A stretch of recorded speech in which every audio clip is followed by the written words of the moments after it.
Padma telecom অ্যাপসে আপনি যে অফারটা হিট করছেন ওই অফারটা গেছে কি না এটা আপনি কিভাবে দেখবেন? এটা মূলত থাকে আপনার হিস্টোরি অপশনের ভিতরে। তো আপনি যদি একটি দেখেন, এখানে খেয়াল করেন, এখানে কি লেখা আছে, কুইক লিঙ্ক। এই জায়গা থেকে আপনি একটু স্ক্রল করবেন, তো সবার শেষে যে অপশনটা আছে ওইটার নাম হচ্ছে হিস্টোরি। তো এই হিস্টোরিটার উপরে আপনি একটা ক্লিক করে দেবেন। আমি কিছুক্ষণ আগে আমার এয়ারটেল নাম্বারে 20 টাকা ফ্লেক্স লোড করছি, এখন আমি সেটা চেক করবো যে এখানে হিস্টোরি অপশনটা আছে কিনা, প্লাস ওইটা গেছে কিনা। তো এই জায়গা থেকে আমি কি করছি, রিচার্জ করছি, এই জন্য রিচার্জের উপরে ক্লিক করে দিলাম। ওটা হচ্ছে কোন নাম্বার ছিল, এয়ারটেল নাম্বার ছিল। এই দেখেন হচ্ছে এয়ারটেল, এই এয়ারটেলটার উপরে একটা ক্লিক করে আপনারা দেবেন। এবার দেখেন যে আমি সেটা কিন্তু দেখাচ্ছে যেটা কি হয়েছে, কমপ্লিট হয়েছে।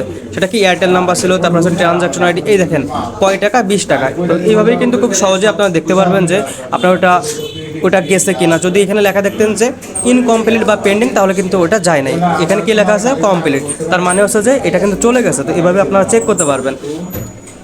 তো এখানে কিন্তু আরও অপশন আছে, যখন আপনি এমবিমিটে বান্ডিল অফারগুলো হিট করবেন তখন এইখানে দেখেন ড্রাইভ প্যাক আছে, এটার উপরে চাপ দেবেন। এরপরে হচ্ছে যে কোন সিমে আপনি অফারটা দিয়েছেন, গ্রামীণ, রবি, এয়ারটেল, বাংলালিংক, ব্রিলিয়ান্ট, টেলিটক, স্কিটো। তো এইভাবে কিন্তু চেক করতে পারবেন। আর যদি অল হিস্টোরির উপরে ক্লিক করেন তাহলে একবারে সব চলে আসবে। তো এটা হচ্ছে সিস্টেম। তো এইভাবেই আপনারা খুব সহজেই চেক করতে পারবেন। তারপর যদি একটু নিচে খেয়াল করেন, দেখেন যে এইখানে কিন্তু হিস্টোরি আগে থেকে এসে দেখাই দেয়। তো এই নিচে থেকেও কিন্তু আপনারা আপডেটগুলো দেখতে পারবেন। আর এখানে লেখা আছে কি সি অল, এই সি অলের মাধ্যমে কিন্তু আপনারা, এখানে তো আমি মাত্র কয়টা আছে, 2টা আছে। যখন আপনারা 20টা 25টা করবেন তখন কিন্তু সি অলের উপর চাপ দিয়ে একবারে সব দেখতে পারবেন। এটাই হচ্ছে আপনার হিস্টোরি দেখার নিয়মটা।